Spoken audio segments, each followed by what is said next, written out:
planet. Every day we watch them on the world stage. But what do we actually see of our leaders? What messages are they conveying without even realizing it? Here we pick apart 7 people of 2017 whose every move is broadcast around the world. We uncover the coded messages in their body language. And where better to start than with the most watched man on earth? Everything Donald Trump does is about one thing: proving that he's the ultimate alpha. He wants to be the undisputed leader of the pack, and it's clear in everything he does. Trump needs to look big and tough. He does this by standing tall and moving slowly. He also puts on his alpha face, jutting out his chin and narrowing his eyes. It's his way of looking serious and threatening, and reminding everyone that he's the guy who deserves to be in charge. As part of this, Trump needs to dominate every person he meets. That's where his infamous Yankee Shake comes in. It's all about the president imposing himself on other people. During a handshake, Trump will often pat the other person's hand, sometimes repeatedly, and he holds on for a long time. When he met the Japanese Prime Minister, Trump made the handshake last a full 19 seconds. But look how many times he pats Shinzo Abe's hand. Pats like these pretend to be a sign of affection, but their real purpose is to remind the other person who's in charge. I love to negotiate things, I do it really well, and all that stuff. Trump has a broad repertoire of hand gestures. He often adopts an open arm posture, which gives the impression that he wants to embrace everyone and he's got nothing to hide. All of Trump's gestures and movements are meant to convey one thing: power. Wait. Just wait. One of his favorites is this, the erect index finger.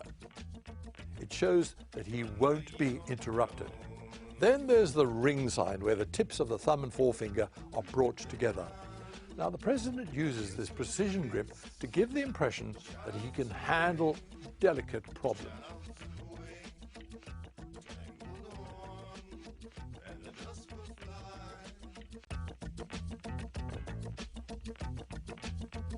Like most people in power, Trump has an ambivalent attitude to smiling. He instinctively recognizes that smiling is an appeasement signal, a way of announcing that one's not a threat, which is definitely not the message that Trump wants to send.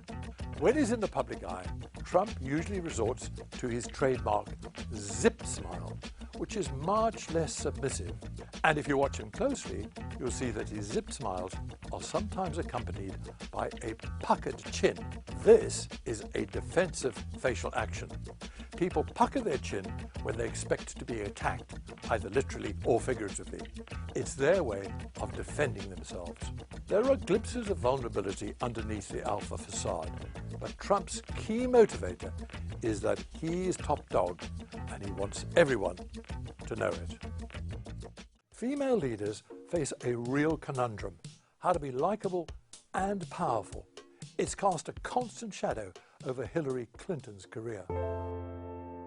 Hillary Clinton would never have got to where she did if she wasn't a skilled communicator. But when it came to winning the biggest prize of all, the presidency, she was outmaneuvered in the body language battle. On the surface, Hillary seems to know all the tricks. When she's addressing a large crowd, she uses a number of distance signals. These include her exaggerated facial expressions, which are clearly visible even to people far away, and her habit of pointing and smiling at people in the audience. Here, Hillary is probably singling out phantom friends rather than people she actually knows. But the technique works because it makes her look like a friendly politician who really cares about individuals. And here's another of Hillary's distance signals, her drop-jaw smile, where the mouth is opened wide. This makes it look like she's laughing, enabling her smiles to absorb some of the contagious properties of laughter and therefore to become much more infectious. She uses her body language to connect with voters, but she can't match Trump's sheer strength. Did anybody see that debate last night? He comes across as powerful, and Clinton seems unnecessarily submissive. For a start, Trump looks bigger, moves slowly, and cultivates an air of gravitas. By the end of this evening, I'm going to be blamed for everything that's ever happened. Why not? Why not? During the debates, Trump rarely smiles. Clinton, by contrast, is smiling broadly. Secretary Clinton. Woo, okay. Hillary crosses the floor to get closer to the person who's just asked a question. Trump hovers over her with his eyes narrowed and a menacing look on his face. Look how she often widens her eyes for emphasis. Now, while this helps to highlight the points she's making, it also gives her a wide-eyed expression that psychologists call the baby face. The problem for Hillary is that many of her characteristic behaviors are potentially submissive signals. This makes her look like someone who's in need of protection rather than someone who can be relied upon to deliver it. Hillary is undoubtedly a seasoned politician. Most of the time, she manages to conceal her true feelings. Here she's giving her concession speech. She's doing her best to appear composed, but notice how her smiling is reduced. Look closely and you'll see a tiny, unconscious gesture, the invisible tear wipe. Now, people do this when they're feeling unhappy and they don't want anybody to know. One reason why Hillary failed to win the race for the White House is that she was outmaneuvered in the body language stakes. When voters were looking for a tough guy president, Hillary's submissive body language really just didn't fit the bill. If you believe that there were two men who stopped Hillary Clinton winning the presidency, here is the second, a man who makes machismo the focal point of his body language. Vladimir Putin is Russia's real-life action man. Anyway, that's what he wants people to think. It's a carefully crafted image that aims to show off the sheer variety of his talents. He can put his hand to anything, no matter how difficult. It's all designed to show that Putin is very different from those clapped-out Russian leaders of the past.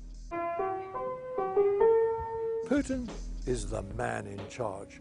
We often see him speaking while his subordinates listen in deferential silence. These scenes create an impression of power distance, suggesting that all important national decisions issue from Putin and are merely rubber-stamped by his faceless committee.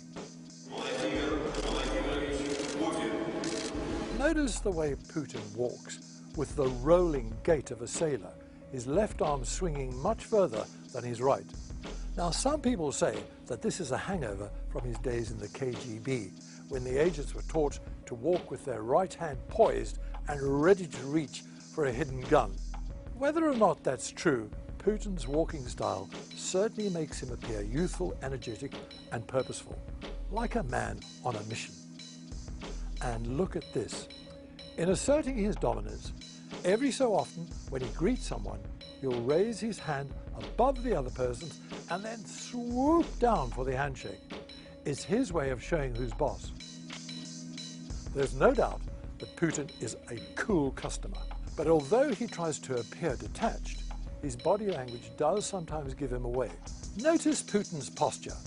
Here the French president, Emmanuel Macron, has oriented his whole body towards Putin. Macron is fully engaged. But while the top half of Putin's body, the part that's on show, is leaning towards Macron, the bottom half, which is more hidden, remains uninvolved. It's got its own agenda. This provides a revealing clue to Putin's makeup, a man who presents one side of himself while effortlessly concealing another. But look at how he shifts his feet every now and then when he's entertaining foreign heads of state. These foot fidgets are what psychologists call unconscious intention movements. They reveal that Putin is impatient or bored and that his disloyal feet are exposing his secret intention, which is to get the hell out of there.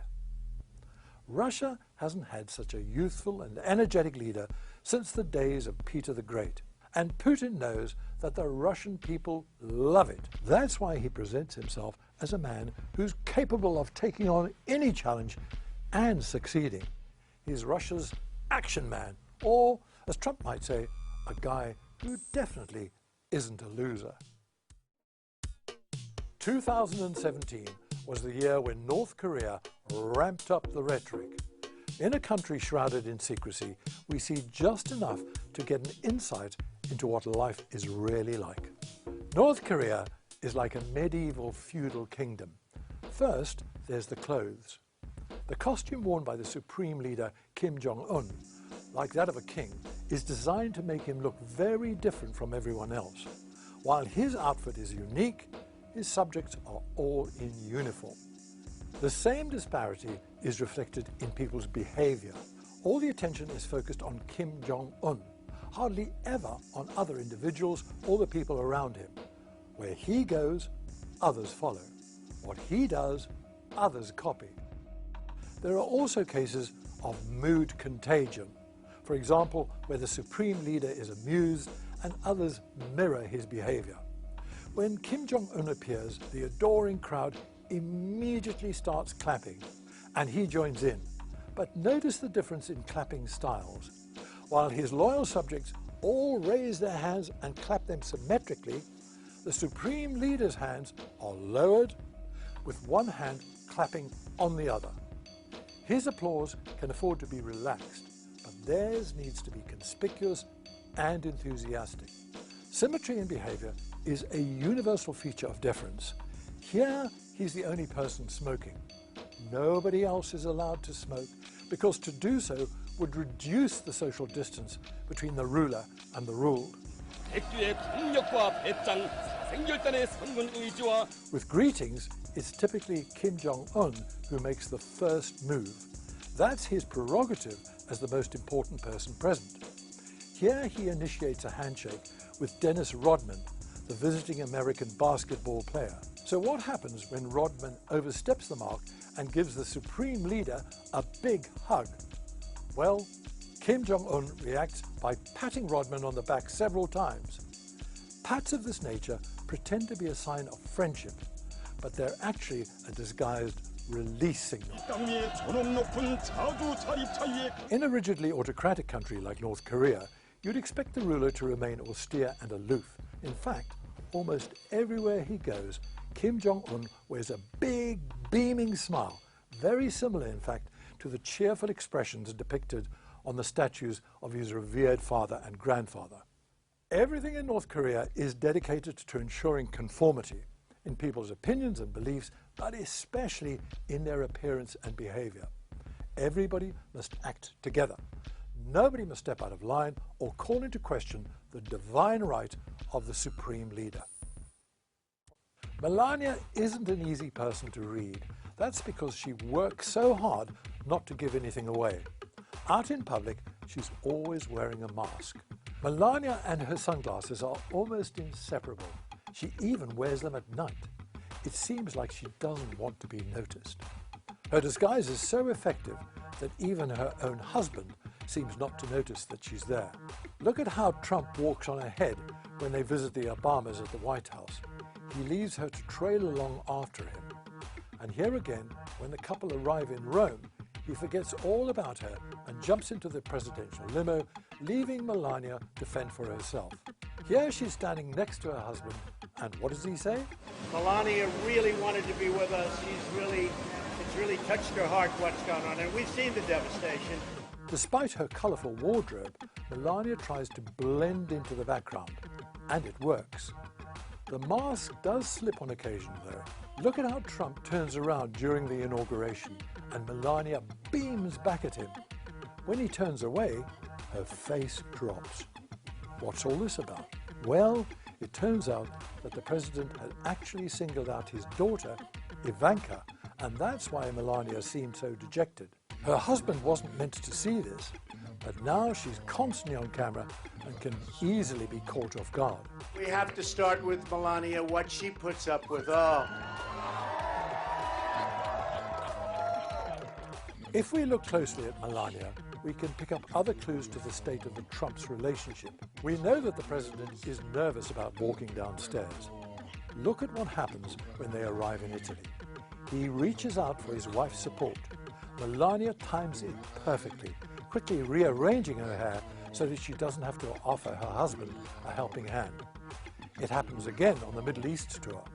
When Trump reaches out to Melania, she flicks his hand away. If we go further back, we can see why. Earlier on, Trump had actually cut Melania off, pushing her off the red carpet. So when Trump offers his hand, she rejects it. A quiet signal that the world wouldn't normally see, but the camera captures. Melania doesn't crave the spotlight, but now she's in it. She's naturally enigmatic and likes to hide behind a carefully manicured exterior. It will be my honor and privilege to serve this country. As First Lady, she can't cover up her true feelings all the time, and every so often, the mask slips. Despite their best efforts, people in the spotlight always give something away. You can be sure that there are secrets waiting to be uncovered.